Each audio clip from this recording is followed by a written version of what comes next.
friends, my name is Miranda and welcome to my universe. Today we're going to be talking about Stephen King's newest novel, Fairy Tale. Now, a few things I want to talk about before I get into this video.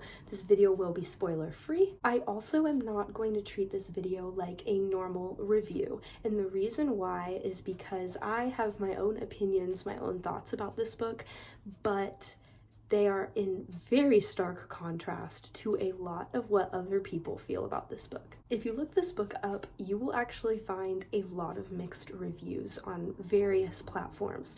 There's a lot of people that really like Stephen King who hated this book and were disappointed, and then people who really like Stephen King and loved this book. There are people who have never read Stephen King before and loved this book. There are people who are in the middle, don't know how they feel. So I really want to kind of bring all of those groups together so we can discuss and talk about our feelings. Because at the end of the day, I really enjoyed this book.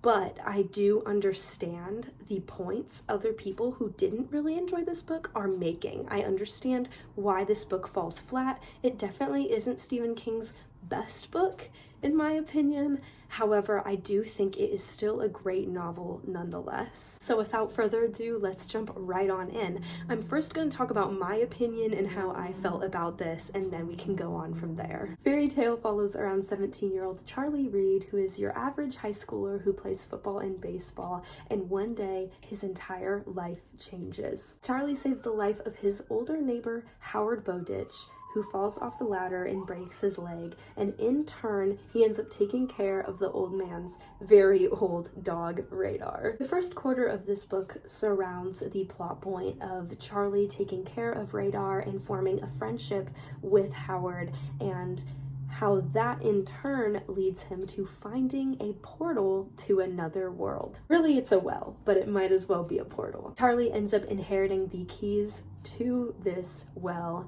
and he ends up taking Radar down into the fantasy world to save her life since she is slowly dying. And thus the fantasy unfolds as him and Radar go through their adventures, meeting new characters, fantastical beasts down in this fantasy world as Charlie tries to save Radar's life. I overall really enjoyed this book. I found it incredibly entertaining. I was engaged the entire time.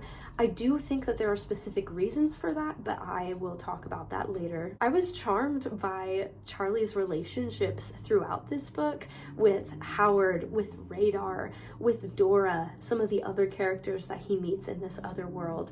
I just found them all so enchanting and I really loved it. I loved the entire feel of this book. I really enjoyed how Stephen King wrote this very lighthearted story that is very different from the other horror novels that he has written, which of course it's going to be different because, you know, this isn't horror. Overall, I think this fairy tale is a wonderful homage to the fantasy genre in general. Stephen King obviously is more popular for his horror novels, and I think his writing style, because it is incredibly distinct, it doesn't mesh too well with fantasy. I did rate this book 5 out of 5 stars. However, I do know that there are some flaws, so let's talk about those. Back to what I was saying about Stephen King's tone of voice and his writing style, I think the way he writes books meshes incredibly well with horror. I think every genre has a specific tone that it carries.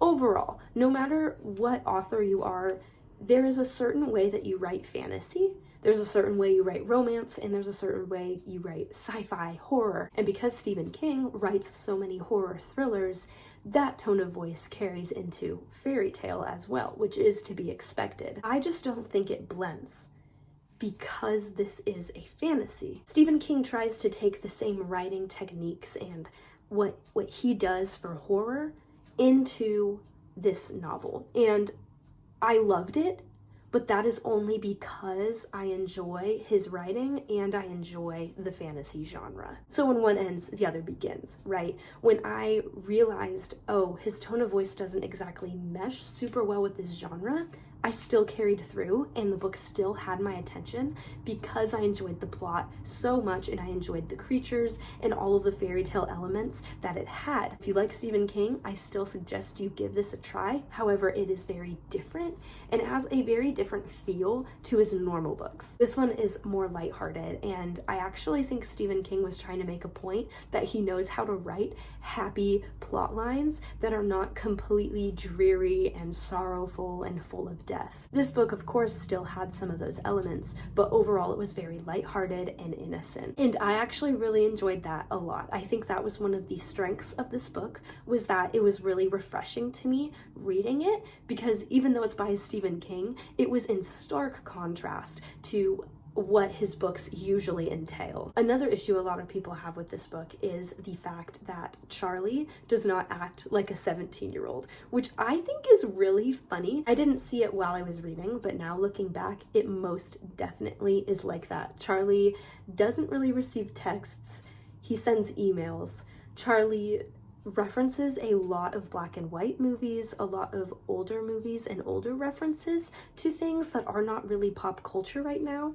And I think it's kind of interesting because Stephen King was trying to relate to current 17-year-olds. This novel takes place in 2013. Stephen King tried so hard to relate to this generation, and yet he definitely missed the mark. However, like I said before, I didn't notice this while reading. It did not bother me while I was reading. I still found Charlie to be a great character and I loved his development, especially because a lot of that development happens early on in the story. Right away, I felt like I knew Charlie and I was good friends with him. Of course, Stephen King is not going to be able to write a 17-year-old super accurately because he is over 70 years old. So, and that's nothing that I think he can help, obviously, and nothing that I think you should dock Stephen King for, but I still felt the need to bring it up because a lot of people were having issue with that and it did affect their overall enjoyment of the book. So I figured if you are going to read it,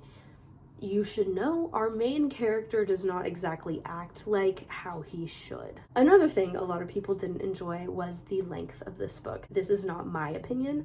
I felt engaged throughout the entire book, and I also didn't think this book was that long at all. By the end of this, when I finished, I actually started crying because I realized the book was over. I wish it was longer. I would have loved spending more time with Charlie and Radar and the rest of the cast of characters. I thought it was a very well done book, and the ending was incredibly satisfying to the point that I was literally in tears. It's almost like good endings can be just as heartbreaking as bad endings. But back to the length of this book. A lot of people say that the last 300 pages were very disengaging and were incredibly slow, and they felt as though they were dredging through it. They also talk about how this book was way too long for the plot. I think this is funny. Not funny haha, funny weird. All in all, this book is not that long. And it kind of makes me giggle when people say this is a long book because Fairy Tale isn't even 600 pages. So especially compared to other Stephen King books that are at least 700-800 pages, you also can see the length of a book before you start it. So I don't exactly understand why people complain about the length of the book when they knew how long it was going to be. I don't want to step on toes though. I do completely understand why a book could feel much longer than it is if you're reading it and you're not engaged and you feel very disconnected from the characters and what's going on. I totally understand that. So some people, if you read this, if you decide to pick it up, I just thought I would fair warn you that the ending of this book definitely is a little slower. I also think that the middle part of the book is kind of a drag as well. I really enjoyed the beginning part when we're learning about Howard and Radar and when we're first discovering this fantasy world and understanding the mechanisms and how this other world works. I really enjoyed that. But once we get past the beginnings of the fantasy world, once it's about 300 pages in, so yeah, about the middle of the book, I think that's where it really falls a little bit for me and it does get a little slower. However, there are wonderful plot points in this book, things that happen that I was not expecting, things that gave me adrenaline, and I just felt like I had to keep reading. I wanted more. This book did leave me wanting more, and I thought Stephen King did a great job with it. Stephen King also references a lot of other fantasy and fairy tales. For example, he talks about Grimm's fairy tales, Peter Pan, other Disney movies, Star Wars, even Howl's Moving Castle, which is an anime movie. These are all referenced at some point or another throughout this book, and I was eating it up. I thought it was amazing. I loved it. That was one of the big reasons I was so engaged, was because I felt like I can relate to this, and the book consistently was bringing up new fairy tales that I knew about. Like I said earlier, overall, this book is an homage to the fantasy genre, and I think Stephen King did a wonderful job. I do have to say that if this is your first time reading Stephen King, I do not recommend this book, because his strengths and his strong suits lie in horror thriller novels. They do not lie in fantasy, in fairy tales, romance, any other genre. The reason he is incredibly successful is because of his horror novels. So if you're trying to read Stephen King and you don't know exactly where to start, I don't think you should start with fairy tale. Maybe one day I'll make a video on what books I recommend starting with. Today's not that day, but maybe soon. However, if you enjoy Stephen King's writing and you enjoy fairy tales, I highly recommend this book. I think this was a really fun, lighthearted read. It pulled at my heartstrings a lot, and I loved it. Maybe that's just because I'm a Stephen King fan, but I thought it was a wonderful book, and I'm really glad that I picked it up, and if you decide to pick it up, I really hope you enjoy it as well. Alright, and that is all I have for this video. If you have any other questions, comments, concerns, anything at all, please comment them down below. I love you all so, so much. Thank you so much for your love and support. Please be safe, make good choices, and I will definitely be seeing you next time. Bye!